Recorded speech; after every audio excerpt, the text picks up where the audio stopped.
Okay, mambo vipi? Naamini kabisa kwamba uko vizuri. Leo ndo siku yenyewe ambayo naamini Watanzania wote walikuwa wanaisubiri kwa hamu. Na mimi kabla ya sijafanya jambo lolote, ninaomba muungane nami kwenye kuiombea klabu ya Simba. Mungu Baba Mwenyezi uliyeko mbinguni, tunakushukuru kwa siku ya leo kwa kuturuzuku pumzi tumshuhudie mnyama Simba katika shughuli zake. Wewe ndiye ambaye uliruhusu Simba Sports Club wafike katika hatua hii. Na wewe ndiye ambaye umeturuzuku sisi pumzi ya kushuhudia utamu wa mpira. Mungu Baba uliye hai, watie nguvu wachezaji wa klabu ya Simba wapate kutupatia furaha kama ulivyopanga wewe. Usiruhusu mwivi, mchawi, mtu yoyote asiyekuwa na nia njema kuharibu mchezo huu. Ruhusu kila kitu chema juu ya klabu ya Simba. Wape nguvu wachezaji wa klabu ya Simba, viongozi, mpe mbinu mwalimu wa klabu ya Simba aweze kufanya kila ambacho kila Mtanzania anatamani kusikia. Wapige upofu waliopanga kufanya madhira katika mchezo wa leo, na mwisho siku watume malaika wako wakawa walinzi katika mchezo wa leo. Mungu Baba, tumeomba na kuamini. Amen. Kasema sio mbaya, tumpigie kidogo dua klabu ya Simba kwa sababu ni swala la kitaifa. Sasa mara baada ya kuona mambo mengi, kila mmoja akizungumzia jambo lake juu ya swala la uwanja na vitu kama hivyo, na siko hapa tuweze kuzungumzia hilo swala.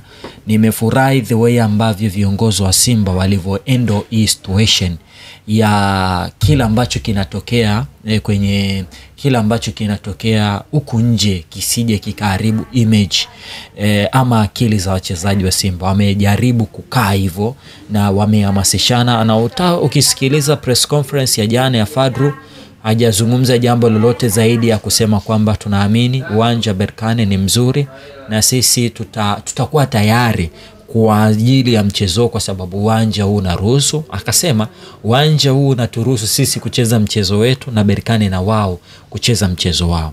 Kikosi cha Simba hakina injury hata moja mpaka sasa hivi ninavyozungumza na ninyi. Hakuna mchezaji hata mmoja ambaye Simba wameweka wazi kwamba wanaweza wakamkosa. Wachezaji wao wote wako vizuri. Tuitazame kidogo Berkane. Unajua sijazungumza nawe chochote kuhusu Berkane, na hapa nina data kidogo ambazo nimekuandalia.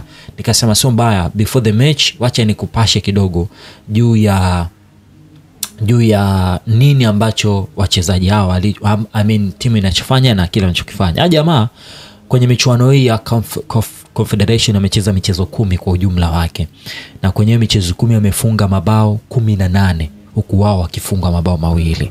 Kusema kwamba hawa jamaa ni moja kati ya timu ambayo wana ukuta imara sana. Wamefunga mabao 2 tu kwenye michuano hii ya kombe la shirikisho barani Afrika.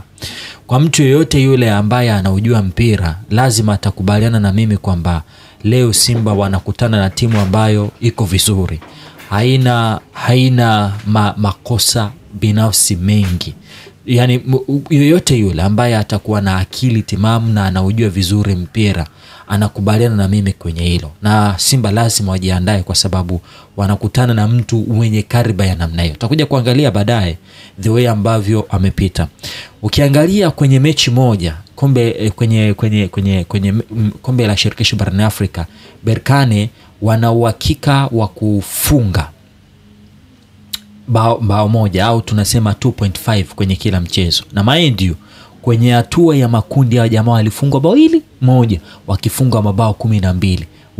Walisare mechi moja, hakupoteza mechi hata moja. Hiyo yenyewe nikaona nikufahamishe ili uweze kujua vizuri. Hawa ndio walimpiga Stellenbosch bao 5 kwa mtungi pale nyumbani kwao. So conversion rate yao ni 14%. Si nzuri sana na si mbaya sana. Wamefunga penalti moja, hawajafunga bao hata moja la penalti. Ukiangalia kwenye hayo mabao 18 walofunga, mabao 15 yamefungwa inside the box, kwenye boxi la mpinzani ndipo ambapo hao jamaa wamefunga.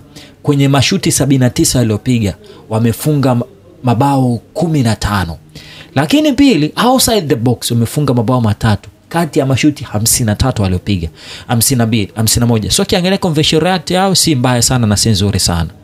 left foot, upande wa kushoto wamefunga mabao 3, lakini upande wenye hatari ni ule upande wa kulia ambapo wamefunga mabao 10. Lakini wako vizuri kwenye mipira ya juu kwa sababu wamefunga mabao 5. So 70% ya mabao yao ni upande wa kulia. 20% ya mabao yao ni vichwa na 10% ni upande wa kushoto. Kwenye kila mchezo wanawakia kutengeneza big chance 3 kwenye kila mchezo. Turudi kwenye playing. Wana uwezo wa kupossess mpira kwa 51.8 kwenye kila mechi. Wana uhakika kupiga pasi 344 kwenye kila mechi kwa 81% kwenye kila mechi. Hawa jamaa kwenye half ya mpinzani ndipo eneo ambalo wanapiga pasi nyingi sana, pasi 190 kwenye kila mchezo kwa average. Lakini kwenye long balls si wazuri sana. Hawa jamaa kwenye michezo 10 wana clean sheet 8.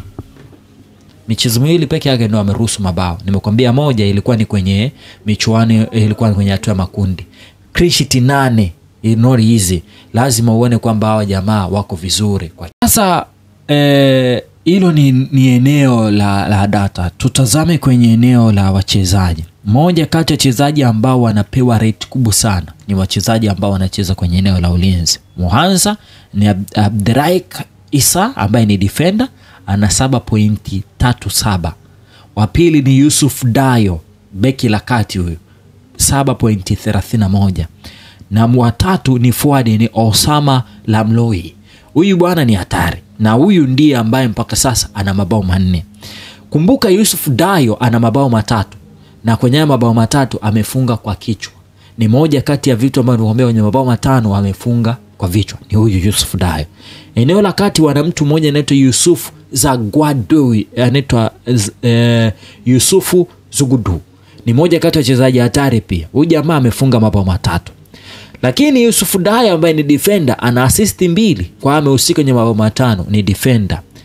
Lakini pili, ukiangalia wachezaji waliohusika kwenye mabao mengi ni huyu Osama Lamlui ambaye nimekuambia amefunga mabao 4, ametoa assist 1. Yusuf Dayo mabao 3, assist 2. Paul Basen amehusika kwenye mabao 4.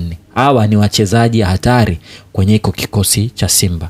Mmoja kati ya wachezaji ambao wamekuwa wakionekana kuwa na usumbufu mkubwa sana, wanaotengeneza nafasi kubwa sana, ni wawili au watatu. Kwanza ni Yasin Labri ambaye ni hatari sana kwenye create chances, na mwingine ni Hayubu Khair, ni mchezaji hatari. Kiungo wao ambaye ndo anajua namna ya kupika yale mapochopocho na watu wale, wa kwanza ni Mamadou Lamine Kamara. Kwenye mchezo mmoja ana uwezo wa kupiga pasi 33, accuracy pass, accuracy yake ni 81%. Anapiga pasi nyingi kwa sahihi sana. Lakini mwingine ni Yasin Labri, nimekwambia anapiga pasi 41 kwenye mchezo mmoja, accuracy yake ni 82%. Na mwingine ni Abderaik Isa, defender huyo, anapiga pasi 45. Accuracy yake ni 88%.